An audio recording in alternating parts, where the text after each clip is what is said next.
நண்பர்களே, இப்போ பாருங்கள், இப்போ நான் வந்து வத்தலக்குண்டிலேருந்து மதுரையை நோக்கி வந்துக்கிட்டு இருக்கேன். இப்போ இந்த வீடியோ எடுக்க ஆரம்பித்த இடம் பார்த்திங்கன்னா, பள்ளப்பட்டி தாண்டிட்டேன். நான் மதுரையை நோக்கி வரும்போது பள்ளப்பட்டி தாண்டி தான் இந்த வீடியோ நான் எடுக்கிறேன். இந்த பள்ளப்பட்டியிலேருந்து அந்த திண்டுக்கல் பைபாஸ் சேரு வரைக்கும் இந்த ரோடு என்ன நிலைமையில் இருக்குதுன்னு கொஞ்சம் நீங்கள் பாருங்கள். நான் நிறைய விட்டுட்டேன். நான் அன்னமே அங்கேருந்து எடுத்துகிட்டு போகணும். வத்தலக்குண்டை தாண்டி கொஞ்சம் தூரத்துலேயே இந்த ரோட்டோட நிலைமை அப்படி தான் இருக்குது. நான் வீடியோ கொஞ்சமாக தான் எடுத்தேன். ஆனாலும் பாருங்கள், இதில் எங்கெல்லாம் எவ்வளோ பள்ளங்கள், எதிர்பாராத ஒரு டேர்னிங்லலாம் பள்ளங்கள் வருது. இந்த பாருங்கள், இங்கே ஒரு பள்ளம் இப்படி வந்துட்டு போயிட்டு இருக்குதா.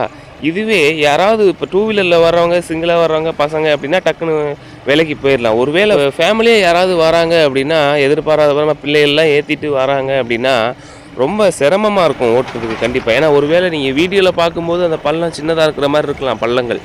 ஆனால் தெரியாமல் அதுக்குள்ளே வண்டி விட்டால் ரொம்ப உள்ளே போயிட்டு போயிடுது. வீடியோவில் தெரிகிற அளவுக்கு சும்மா சாதாரண பள்ளம்லாம் இல்லை, ரொம்ப கொடூரமாக இருக்குது.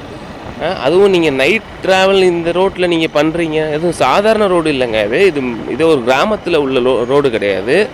இது மதுரை டு கொடைக்கானல் போகக்கூடிய ஒரு மெயின் ரோடு. மதுரை டு கொடைக்கானலுக்கு ஒரு மெயின் ரோடு. இப்போ டூ வீலரில் வரவங்க கூட லெஃப்ட்டு ரைட்டுன்னு போயிடுவாங்க, பள்ளத்தை பார்த்து போயிடுவாங்க. ஆனால் அதுவே காரில் வர்றவங்க, டாக்ஸி ஓட்டுறவங்கெல்லாம் பார்த்தீங்கன்னா ஒவ்வொரு தடவையும் கீரை டவுன் பண்ணணும். அப்புறம் கீரை டவுன் பண்ணி ஓட்டும்போது அவங்களுக்கு என்ன கிடைக்கும் கொஞ்சம் சொல்லுங்கள். ஏதாவது மைலேஜ் கிடைக்க போகுதா? இது என்ன சூழ்நிலை, என்ன மாதிரியான நிலைமையில் இந்த ரோடு இருக்குன்னு கொஞ்சம் பாருங்கள்.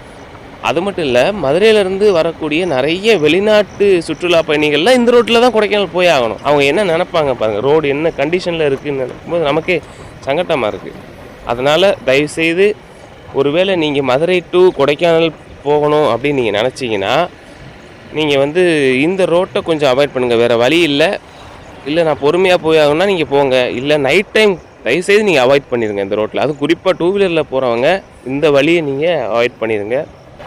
அப்படி இல்லைன்னா கொஞ்சம் பார்த்து பொறுமையாக போங்க. தெரியாமல் எதிர்பாராத நேரத்துலலாம் பள்ளம் வருது. அது மட்டும் இல்லாமல் இப்போ நீங்கள் பார்த்துட்ருக்கீங்க இல்லையா, இந்த ரோட்டில் நீங்கள் கொஞ்சம் யோசிச்சு பாருங்கள். நான் ஒரு விஷயம் சொல்கிறேன். ஒரு 50 மீட்டருக்கு எங்கேயாவது பள்ளம் இல்லாத இடத்த காட்டுங்க. இப்போ இங்கே ஒரு இடத்துலேருந்து ஸ்டார்ட் பண்ணி இப்போ நீங்கள் போகிறீங்க அப்படின்னா ஒரு 50 மீட்டருக்காவது ரோடு நல்லா இருக்கான்னு பார்த்தீங்கன்னா இல்லை. இப்போ இங்கே நல்லா இருக்கிற மாதிரி இருக்கா, இவனுக்குலாம் நல்லா இருக்கிற மாதிரி இருக்கும். அப்படி இந்த பள்ளம் வந்துடும். ஒரு 20 மீட்டர் தான் கொஞ்சம் தூரம் நல்லா இருக்கும். அப்போ திரும்பி பள்ளம் வந்துடும். இப்படியே தான் வத்தலக்குண்டு வரைக்கும் இருக்குது. ஸோ இஎம்ஐக்கு வாங்கி கடனை வாங்கி இந்த ரோட்டில் 2-3 தடவை சவாரி போயிட்டு வந்தாங்கன்னா அந்த வண்டியில் என்ன மிஞ்சும் கொஞ்சம் யோசிச்சு பாருங்கள். எவ்வளோ வேலைகள் வச்சிரும். மைலேஜே கொடுக்காது. அது போக வண்டிக்கும் நம்ம செலவு பண்ணணும். இப்படிலாம் இருக்கும்போது ரொம்ப கஷ்டமாக இருக்குது இந்த ரோடுகள் நிலைமையை பார்க்கும்போது. இது சாதாரண முன்னாடியே சொன்ன மாதிரி இந்தியாவில் இருக்கக்கூடிய பல மாநிலத்திலேருந்து வந்தவங்க மதுரையிலேருந்து தங்கி கொடைக்கானல் போகணுன்னா இந்த ஒரே வழி தான். இங்கே இருந்தால் போயாகணும். நிறைய பல நாட்டவர்கள் இது வழியாக தான் போயாகணும். கொஞ்சம் யோசிச்சு பாருங்கள். இதுவே கிராமம் அப்படின்னா எப்போயாவது ஒருக்கா தான் பஸ்ஸு வரும். அது நேரத்துக்கு பஸ் வரும். அதிகமாக ஆட்பழக்கம் இல்லாத ஒரு ரோடுன்னு நம்ம நினச்சி ஓரளவுக்கு நீங்கள் வந்து நேரத்துக்கு நீங்கள் ரோடு போட்டு கொடுக்கலாம். இது வந்து அப்படி கிடையாது. அநேக மக்கள் புழங்கக்கூடிய ஒரு ரோடாக இருக்கும் பொழுது அதவே இப்போ நீங்கள் இந்த நிலைமையில் வச்சுருக்குறீங்க.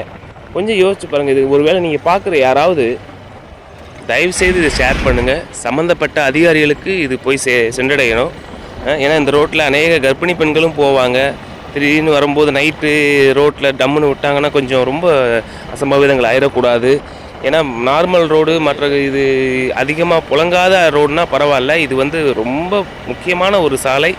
அதனால் சீக்கிரமாக இந்த சாலை சீரமைக்கப்படணும். அநேகருடைய வாகனங்கள் பழுது இல்லாமல் போயிட்டு வரணும். அவ்வளோதான் இந்த வீடியோடைய நோக்கம். அவ்வளோதான் நண்பர்களே இந்த வீடியோ. அடுத்து நான் ஒரு நல்ல வீடியோவில் உங்களை நான் சந்திக்கிறேன். தேங்க்யூ. பாய். Take care.